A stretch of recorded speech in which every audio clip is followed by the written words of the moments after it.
Welcome to Lead Today with me, Kalyna. Let's talk leadership.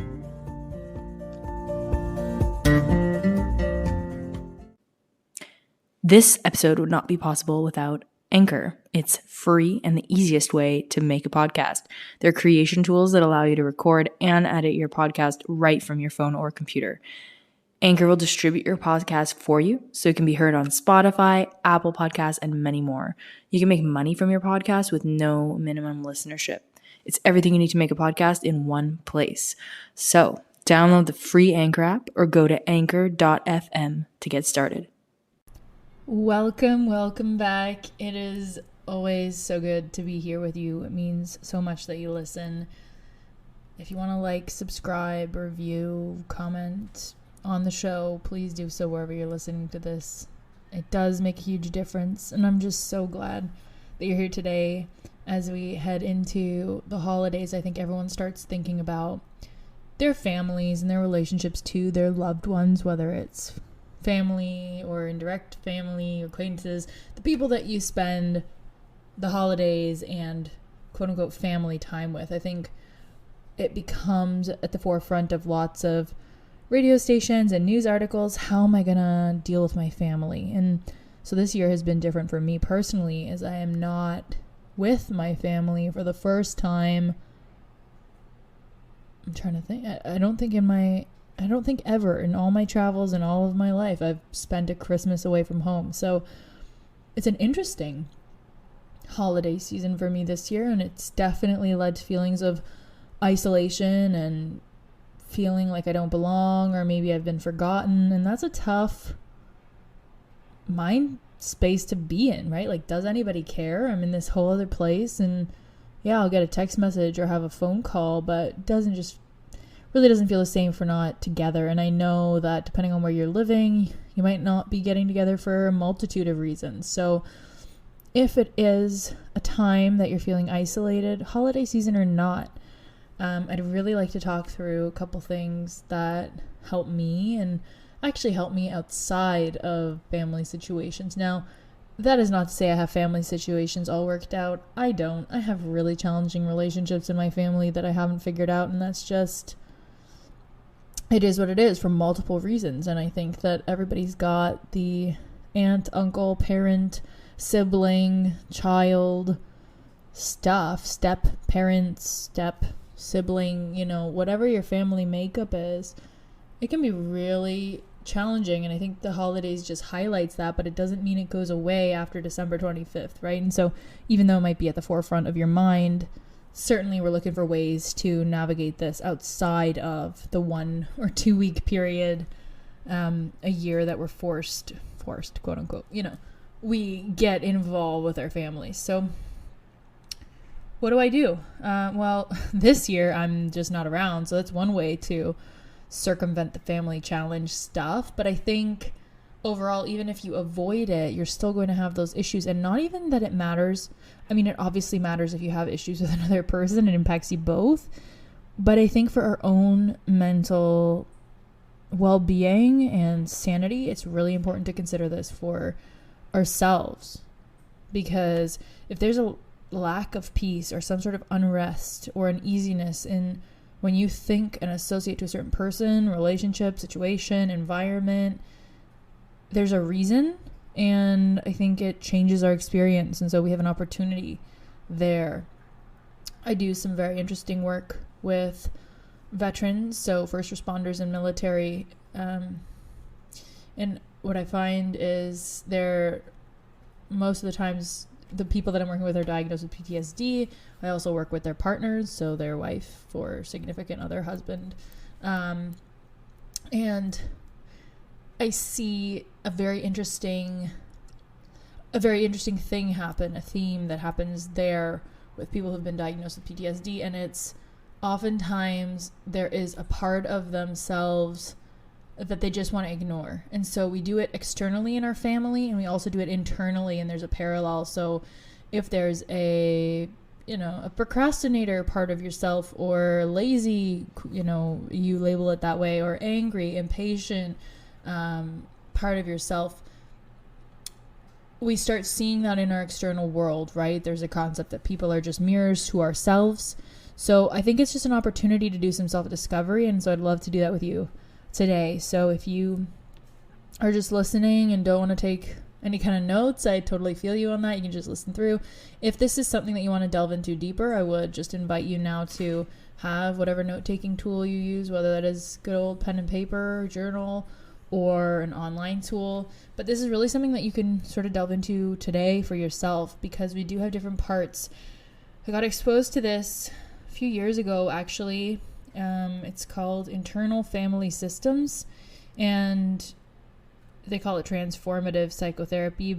It's by Dr. Richard Schwarz, who really began this movement of healing trauma and restoring wholeness with the IFS model, the internal family systems model. And the general idea using this model is that the nature of the mind is subdivided into an indeterminate number of subpersonalities or parts. So every self, if you think of the Kalyna, the parts of Kalyna, or the parts of Sarah, or the parts of Megan, or the parts of Peter, then every person's mental system has multiple subpersonalities or families within that mental system. And so it's kind of interesting because I've seen there's a movie, I think it's called Split, where it's a guy with 21 or something personalities. And, it's easy to think of it as what we've heard of as multiple personality disorder. But 24, sorry. So it's Split. It was made in 2016, American film starring James McAvoy. So it's a psychological horror film. And essentially he's got 24 different personalities. Very kind of dark if you're into that. But, that's not what we're talking about here. We're not talking about multiple personality disorder where it's either unregulated or a psychological disorder from what's defined as that. So that's not what we're not talking about, an extreme idea, but the premise is that there are no bad parts. So the idea often what I've seen with some different types of modalities is sort of like, okay, label the bad parts, give them a name, and then kind of cast them aside, or give them, and then I'm talking about specifically in PTSD, some therapists will talk about, okay, you've got you, the you that you're okay with, and then the PTSD you, and that's the angry, impatient, overflowing. And this is, you can attach this to whether or not you have a clinical diagnosis of PTSD, but what they do is they say the PTSD you, and that's not you, and you need to cast it away, or not, it's not you, it's the PTSD. And while there's probably a time and a place, my philosophy from what I've seen, learned, and experienced personally is I just don't agree with that. I don't agree with it because I think, one, with PTSD, there are a lot of somatic, so body physiological triggers that will trigger outbursts or responses in PTSD patients. And two, of course it's part of us. It's a part of our body, and it's a part of our mind, and it's a part of our experience. So just because somebody's having an outburst, it doesn't mean it's somebody different. I think it's a real problem when we say the quote unquote negative part of ourselves is not us. That's not me. That's not who I want to be. Is better, but not you. I think it's fundamentally wrong. And that's why I really like the internal family systems model, and I'll post to it. So if you want to read more, I think it's really amazing because the goals are to achieve balance and harmony within the internal system. You're being an effective leader in the system. You're able to look at the different parts of yourself and then integrate them and take the lead. So it's not, the idea is not that, let's say you have a fearful part of yourself, and the fearful part of yourself says, no, we're not going on vacation. It's risky. Can't fly right now. What if I get sick? What if the plane crashes? I've got plans. Shouldn't do it.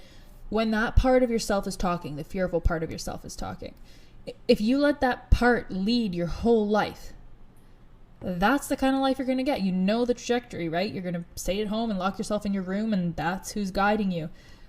the idea is to put yourself in the lead and respect the different parts of yourself, but ultimately the decision making is with the self, that leader amongst the different parts.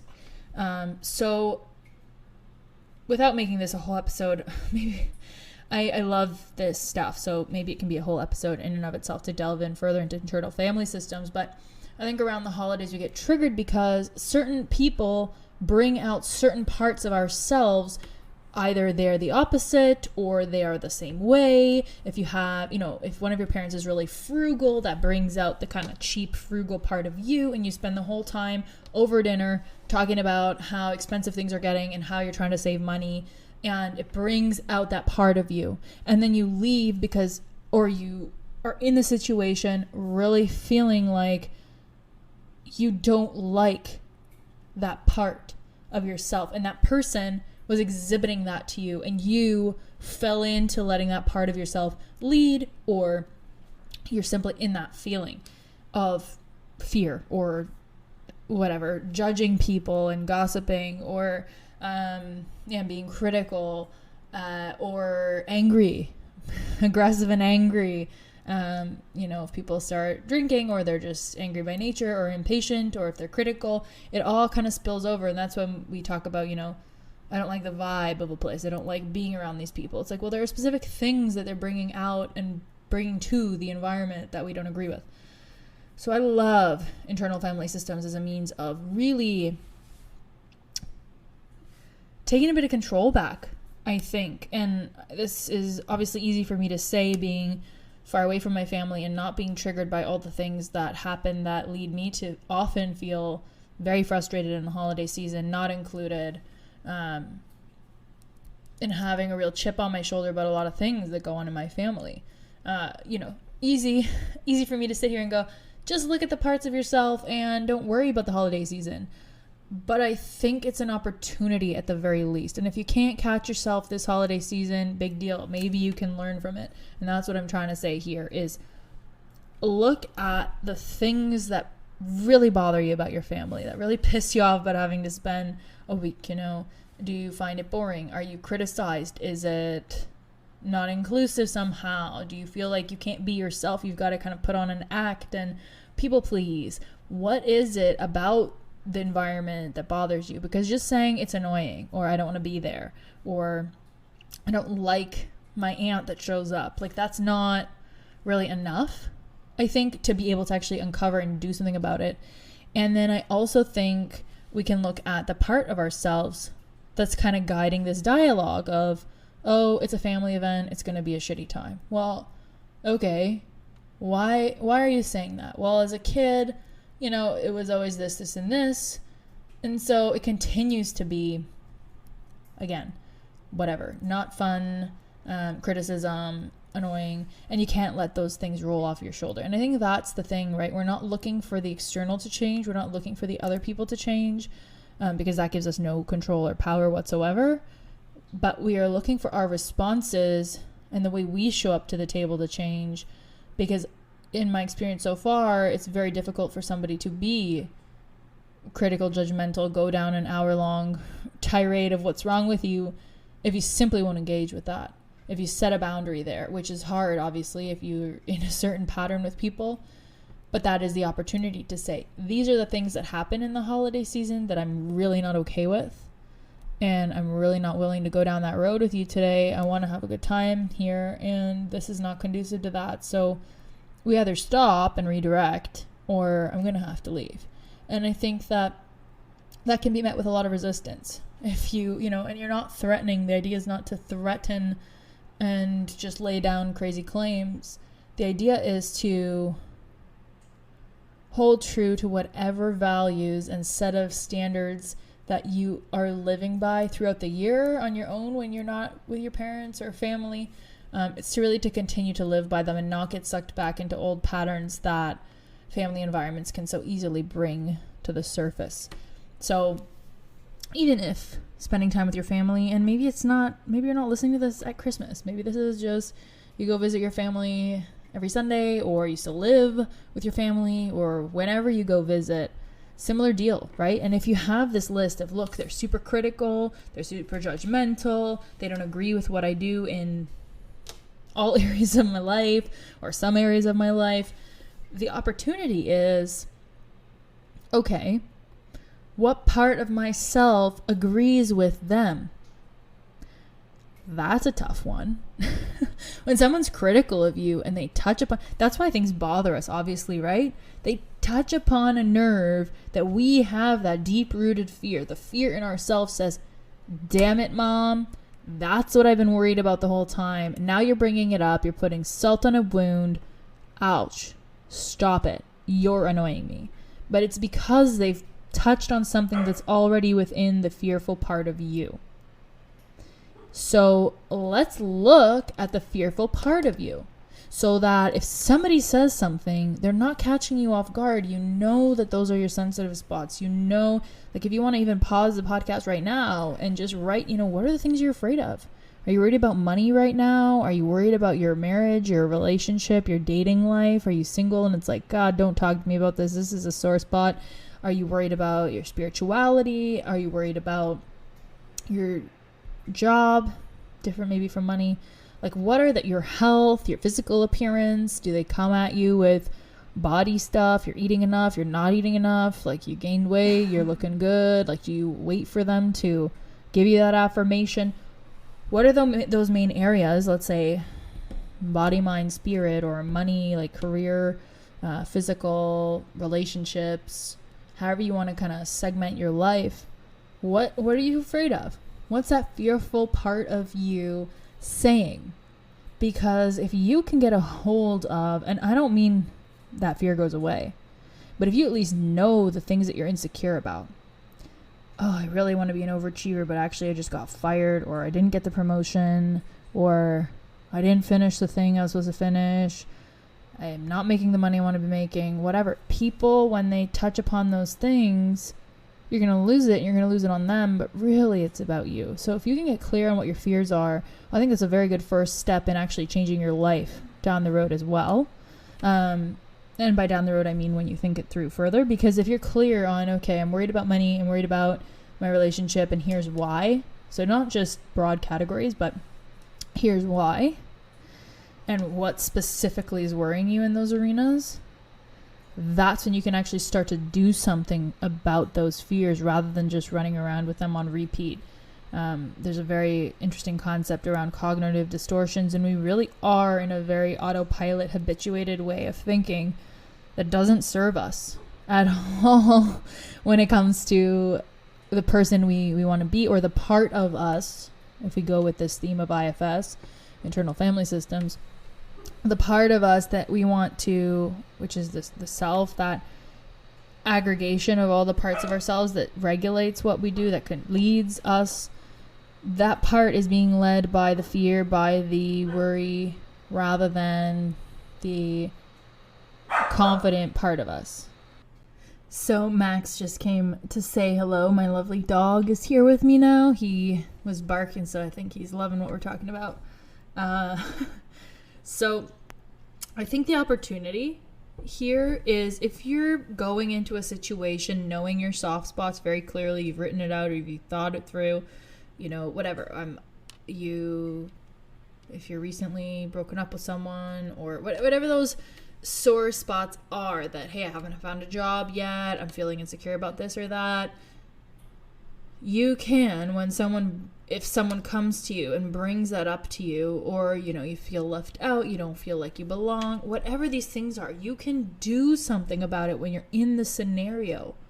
So, hey, I often feel left out because, they've already decorated the tree and done everything, and I show up and I feel, whatever, I don't get any ways to interact, and I kind of just have to eat whatever was made, and I don't get any control in what's being served. Like, wherever your pain point is that you're like, this annoys me, then before you go, you can impact it. You can, okay, I'm gonna make my favorite dish, because I don't like what they serve, or I'm going to bring a friend and ask if that's okay to have some social support because I don't have my partner with me this year.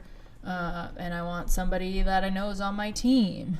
or I'm only going to come for a couple hours, or hey, I'll offer to come earlier to set up the tree so that I feel I'm a part of the holiday season rather than just seeing them at Christmas, or like whatever's doable in your life and budget and all, all the constraints. But when you know what your fears are, you can make a concerted choice. And if it is, hey, you know what? My life feels like it's off the rails right now. I don't want to be here. And that's what I need for myself this year. Then you do that. And of course, if you're doing that every year all the time, it might be something to look into. But the idea is that you are letting yourself lead your life and not fear, obligation, people pleasing, goody two shoes, or strong and steady, the strong but silent type, however you show up. For me and my family, I always feel like I have to be okay. And if I'm upset about something, it's like I'm being dramatic and it's my emotions are not valid. And why am I so upset by this? And a lot of the times that's a dissonance that I feel like I can't share how I feel without the other people feeling attacked, when really it's just my feeling and it's not validated. And I have a hard time with that, because then it's just, okay, well then I won't show anything. And then you've got a group of people at the table talking a whole lot about nothing, not really knowing what's going on in each other's lives truly in their lived experience. And it feels superficial. And there are all these different things running underneath the table, or under the radar, if you will, that aren't ever addressed. And I'm not saying, you should start throwing the turkey and have a screaming match and life arguments at Christmas dinner, but I'm saying it's also an opportunity to look at, okay, are there things I'm sweeping under the rug with these people, my family, that I want to address at different times of the year? So it's just, I think it's a time to take stock of what parts are running ourselves and what are we hiding and what are we avoiding and all of that. It's such a great opportunity to do that ahead of time before we get into the eye of the storm, if you will. And then I think in the moment, what you do during, on game day is you really have those clear boundaries defined. So if your dad's on your back again about you getting a promotion or getting a raise, or you're not making enough money, or you're not moving fast enough, it's like you're super clear. It's like, hey dad, I'm on it and I'm having a tough time with this right now. I'm doing some stuff about it, but I'd really prefer if we didn't get into this right now so we can enjoy our time. And if they, if that doesn't work and they just keep on you about it, then it's like, look, at some point, I'm doing the best I can. And I think at that point, when you've set the limit, you have the opportunity to walk away, leave the room, go join another conversation. And if it's during mealtime, it's like, hey, I gotta cool down. I'm gonna go take a walk. I'm gonna go throw around the ball with the dog, or whatever you can do to reset that moment and get out of that environment and change where you're at, even if whatever people are gonna think. Who cares if you can retain your sanity, because they're going to judge you either way. They're going to judge you if you fight back, and they're going to judge you if you don't. They're going to judge you if you leave. They're going to judge you if you stay. So this judgment thing around family and worrying about what they think is just the most crippling thing I think that happens in the holiday season. Is crippling with family relationships. I think there's so much to be thankful for, obviously, with having a family, being able to go. Don't get me wrong, right? I understand the level of privilege that is involved with even having a family to spend time with. So many layers to this, but I know the general sentiment around family time is, I gotta see this person who makes me feel this way, and I don't like it. So a bit of a dosing of gratitude is probably also an opportunity for us to say, hey, thank God I even have these people to call family, even if they are wacky and crazy. It's something that I watched this movie actually on Netflix. God, what's it called? It was an older one.